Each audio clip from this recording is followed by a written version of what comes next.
રાંદેર હત્યા કેસમાં પોલીસને મળી સફળતા 4 આરોપીની ધરપકડ. સુરત શહેરમાં આવેલા રાંદેર વિસ્તારમાં એક હત્યાની ઘટના બની હતી. આ હત્યા રાંદેરના શારદા નગરમાં થઈ હતી. આ હત્યા કેસમાં સુરત પોલીસને મોટી સફળતા મળી છે. પોલીસે ગણતરીના કલાકોમાં જ હત્યા સાથે જોડાયેલા 4 આરોપીઓની ધરપકડ કરી લીધી છે.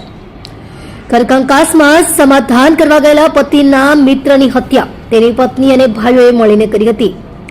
સુરત શહેરના રાંદેરમાં આવેલા શારદા નગરમાં અજય દેવી પૂજક નામનો વ્યક્તિ તેના મિત્રની સાથે તેની પત્નીને સમજાવવા ગયો હતો.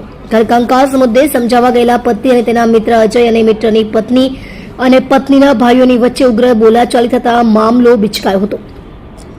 બોલાચાલી દરમિયાન પત્ની અને તેના ભાઈઓ ઉશ્કેરાઈ ગયા હતા. જે દરમિયાન તેમણે અજય અને તેના મિત્ર પર ચપ્પુ વડે હુમલો કર્યો હતો. રાંદેર પોલીસ મથકે ફરિયાદો નોંધાઈ. આ હુમલામાં અજયનું ઘટના સ્થળે જ મોત થયું હતું, જ્યારે તેના મિત્ર ગંભીર રીતે ઘાયલ થયો હતો, જેને સારવાર અર્થે હોસ્પિટલમાં ખસેડવામાં આવ્યો હતો. આ સમગ્ર ઘટનામાં નિર્દોષ સમાધાન માટે ગયેલો અજય હોમાઈ ગયો. તો આ મામલે રાંદેર પોલીસ મથકે ફરિયાદ નોંધાવતા પોલીસે આરોપીઓને પકડવા ચક્રો ગતિમાન કર્યા હતા.